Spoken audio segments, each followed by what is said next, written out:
Who will replace John MacArthur? That's definitely a question that's been on the hearts and minds of many over the last several years, ever since John MacArthur got very ill. And it's certainly a question that would have been heavily debated and discussed, and plans were made amongst the elders of Grace Community Church. The succession plan is something that's a very serious issue that they would have been discussing. And no doubt they have a plan, but there are details that need worked out in that plan.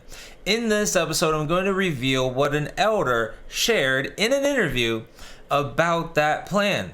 He says exactly what they plan to do, and this is something I recorded a little while back, and even includes clips from early of January 2023. I gave a specific name of someone that I thought could very well be a replacement. However, we are seeing other people highlighted now, and so it really could be a number of men, but it really should be an elder within the church. Well, let's go ahead to that episode. I hope you enjoy. It is a question that many have been wondering for a long time. John MacArthur's health has been in decline for quite some time. Certainly, he's not going to be able to preach forever, and he's in very bad health right now, and there's still no news as to who will replace him. That's the question that many have wondered. That's the question that many speculate, and that's the question that I'm going to answer today. When I was asked back in March 2023, answer that question. So I'm going to play that clip for you. And I'm going to play an interview from the person who I think who is a very likely candidate to replace John MacArthur. We're going to take a look at all of that starting right now.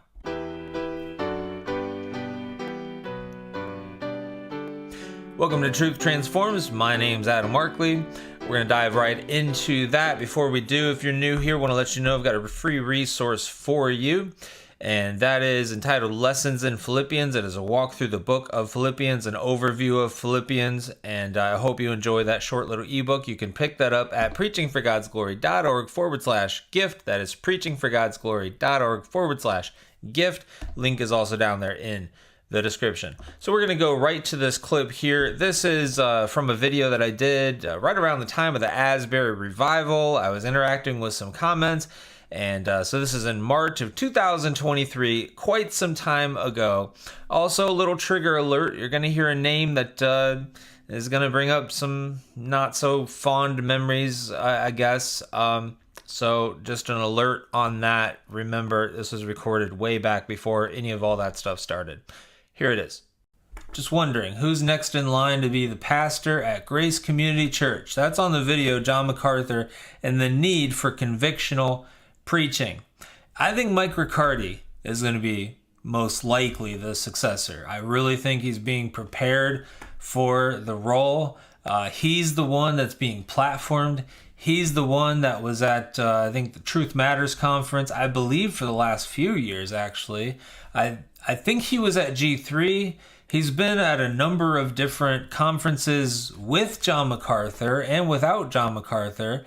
And he's also the one that was called upon to preach when MacArthur got sick and could not preach the second service in January when he got sick. So I really think that Mike Riccardi most likely will be the successor. Actually, there was someone that commented on someone's video, someone that was certainly not a MacArthur fan, someone that very much dislikes MacArthur, and the fact that Steve Lawson said all of the things that he said about MacArthur and gave him great praise because he's benefited from him greatly. So that's why Lawson said all the things that he did.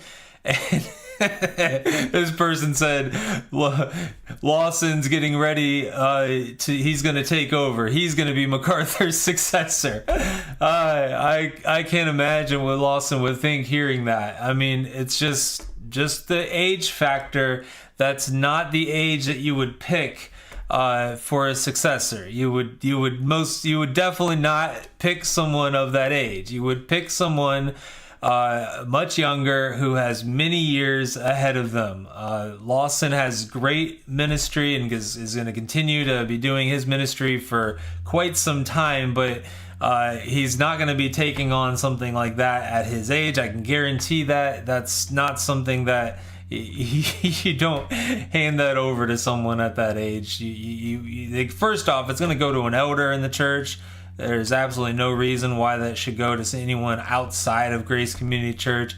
And I just found that comment hilarious, and I think that Steve Lawson would find that comment hilarious. He'd be like, no one told me. All right, well, there you go. There's the answer that I gave back in March 2023. Sad to see how things have turned with the name that I mentioned there. But as far as Mike Riccardi goes, I really do think that he's being prepared for the role, and we're seeing him be highlighted more and more. He's been at a number of conferences. He's spoken at Shepherd's Conference in some capacity since back in 2016. So he's a 9-time speaker at the Shepherd's Conference. Maybe some of those are seminars and some of those are general sessions, but he's spoken there since 2016, every year that they've had it onward.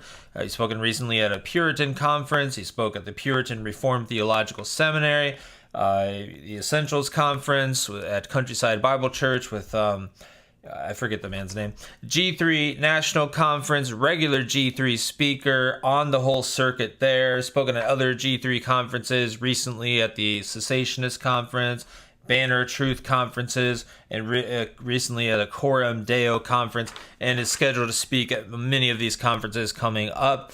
I just think that he is, that's his conference circuit there. That's his conference circuit resume. That doesn't mean he's replacing John MacArthur, but he is being promoted. I remember watching in 2022, the Truth Matters conference. Had a chance to watch a few sessions from that, and I saw just the way John MacArthur was really trying to get him to speak up and be like, Mike, you answer this one. He really wanted him to have that presence in front of people. And so you see that he was the one called upon to preach when John MacArthur couldn't preach a second service. Back in 2023, I believe it was, January, when he had the issues that he was having. So there's that. And then a couple things about Mike Riccardi then. Here's his bio on the Master Seminary website. And I've got his credentials here on my page here. So I'll just give you those, actually.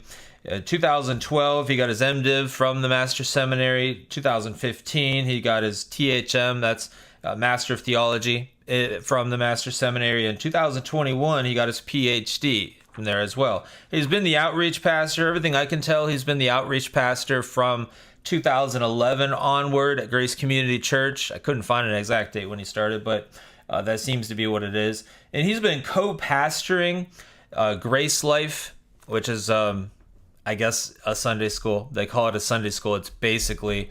it's a church. It's a church within a church within this mega church. So it's like 1,000 congregants, 1,000 Sunday school members during this worship service that they have.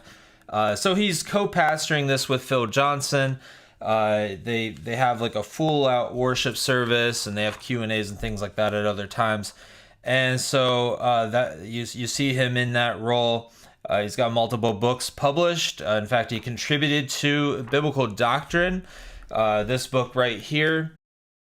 Got a clip of him talking about his contribution to that. Let's read his the Master Seminary bio here real quick. It's not very long, I don't think. Would you mind going ahead and going down below that video and hitting that like button? When you hit that like button, this pushes it out to more people. The algorithm certainly takes notice of that, and this will reach a lot more people. So go ahead and hit that like button now. And while you're down there, you might as well take a look at some links. These are really important links. You will find that you can grab yourself a hoodie, a t-shirt, a coffee mug, a hat, and all kinds of different designs. I'm sure you'll find something that you enjoy. You can also take a look at the Devotional Bible Study Guide, a great way to help with your quiet time. That's available. Check out the links. And if you ever feel like supporting this ministry, like you're a regular viewer, for example, it does show how you can do that. Anyway, I hope that this episode is a blessing to you. Let's get back to it. and then I'll go to those clips for you. So Dr. Michael Riccardi serves as assistant professor of theology at the Master's Seminary. He grew up in central New Jersey and attended Rutgers University, where he earned a BA in Italian and an MA in education. Through the latter... wanted to display this better, but okay. Through the latter stages of his undergraduate days, Mike was increasingly gripped by a constant desire to preach the word and shepherd the flock. The elders of his church affirmed his desires and an admiration for John MacArthur, wanting to handle the word of God with the same care and precision that he did, led Michael and his wife Jana to TMS in August of 2009 after completing his Master of Divinity degree in the summer of 2012. Mike continued his TMS education with a THM in 2015 and a PhD in 2021. To date, Dr. Riccardi has published 2 books, Sanctification, The Christian's Pursuit of God-Given Holiness, and The Forest and the Trees, The Story of Scripture and Biblical Interpretation. He also contributed significantly to biblical doctrine and has published articles with... That's interesting. Not just he contributed significantly to biblical doctrine and has published articles with the Master's Seminary Journal, Credo Magazine, and the Banner of Truth, among others. Dr. Riccardi and his wife have 4 children. He and Phil Johnson co-pastor the Grace Life Fellowship group at Grace Community Church. All right, well, let's go to the clips here. First clip is gonna be him being asked about his memory with John MacArthur, and that's gonna be one of the memories that he has with John MacArthur, and you'll hear a little bit more about this book and some doctrinal discussion. Here it is. Mike, you've had a front row seat in observing John MacArthur's ministry over the last few years. Firstly, what is your greatest memory of working with John? And secondly, how do you guys go about replacing someone like John MacArthur when that day comes? Oh, okay. Yeah, he gets to that answer later. I wanted to pause and say this is from Exposit the Word Ministries, or Exposit the Word YouTube channel. So I will link down below if you want to see the entire interview. Okay, so memory. I think there's so many things you could say. Just the sort of the humble interactions, where he comes, seeks you out, shakes your hand, tries to encourage you. Those are very sweet. There was one time at his house where he had several of the elders over, and we had dinner in the backyard, and then, seeing his home study and kind of where he, where the magic happens, those are big. I think for me, I got the immense privilege of working with him on the later stages of the book Biblical Doctrine, the systematic theology that we put out, and just some of those phone conversations where he's given us a draft, I've then massaged it, we've put things together, sent it back to him, he's made edits, and we're talking through all of that. I remember one time as I sat in this chair late one night, we were talking through how to best represent the doctrine of, representative headship, how we inherit the guilt of Adam's sin and not just his corruption. And just hashing through doctrinal matters with John MacArthur on the phone, that's something that I won't ever forget. And it's because it's a substantive conversation. It means the most. It's definitely a great memory to be having those doctrinal conversations and working on that book together. That's definitely, he goes on talking about another memory then here. And this is a bit more pastoral rather than the doctrinal memory. He talks about a pastoral memory, John MacArthur as his pastor. Let's go to that one. Maybe one other thing worth mentioning is when my wife and I tried for 6 years to have kids and couldn't, and when we finally had them, had twins. And there were health complications, especially with one of them. And seeing Pastor John and Mrs. MacArthur, Pat MacArthur, come to the hospital and see them with these like preemie babies and being able to take pictures of them. My son's name is John. And so being able to take a picture of John holding John and then Olivia also, as she was dealing with some really serious health complications. That was a sweet time to have, one of the greatest preacher in our generation be your pastor and just kind of be there with you in a time where you needed it. Well, that's definitely a very sweet memory, something that he'll always cherish. It's nice to hear about John MacArthur being pastoral there, and something that he will always be able to remember. Well, we're going to close it out with this last one here, this last clip about John MacArthur. He's being asked a question. How do you go about replacing John MacArthur? And this is probably an even harder question, maybe the hardest question I've asked you today. Asked me something else, though. How do you guys go about replacing John MacArthur one day? Well, you don't. The reality is whoever it's going to be is not going to be him, and that's going to disappoint a lot of people. And so I think we're all recognizing of that. But I think the way that he tells it is, when you have your hand in a bucket of water and you pull out your hand and there's no hole left in the water, he says that's what it'll be like. None of us is expendable or is inexpendable. We're all, the Lord builds his church. But I think, the goal here is to honor his legacy by honoring the word, right? Like preaching the same word and watching it do its work according to the pleasure of God, in the same way as when it was him doing it, right? It's never been about a man except the man Christ Jesus. And it's been about the word of God. And, what Pastor John has done is he's faithfully preached that word for 50 plus years. And, if we can insist with ourselves that our job is to preach the same word, then perhaps God will be pleased to continue blessing this place, and if we get off course of that, I think that'll mess things up. But if you train the people to recognize, he himself, Pastor John himself, would have us insist that it's not about him but about the word. And so if you can, you've bled with Wallace, now bleed with me, kind of a thing. You've labored faithfully under John MacArthur for all these years. Now, as the elders, eventually, and we're not talking about tomorrow, we're talking about years from now already. Eventually when that time comes. This was when he was in better health when he's saying this. Will you commit to standing with us the way that you have when we've been led so well? And then who will eventually fill that role? I think the elders want to have a rotation of guys, sort of fill that role for the first little while, so that everybody kind of gets used to the idea that John's not going to come back, and that we're what you've got. and then eventually I think the elders will make a decision as to, which of those guys, or maybe even someone else. I think that rotation idea is actually that's a very good idea. That's a good idea anytime you're replacing a longtime pastor, if it's possible in a church. You've got strong elders. You've got good, solid elders that are great Bible preachers. Then having a rotation of these men is definitely a very helpful thing for the church to get used to.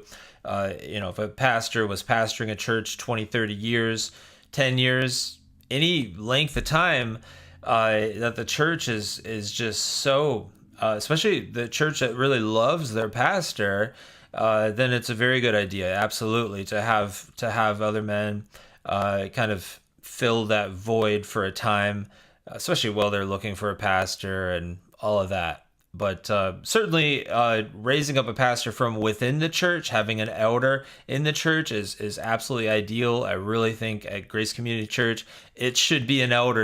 It should absolutely. I don't see any good reason for it to come, for a replacement of John MacArthur to come outside of the church. I don't see any good reason for that.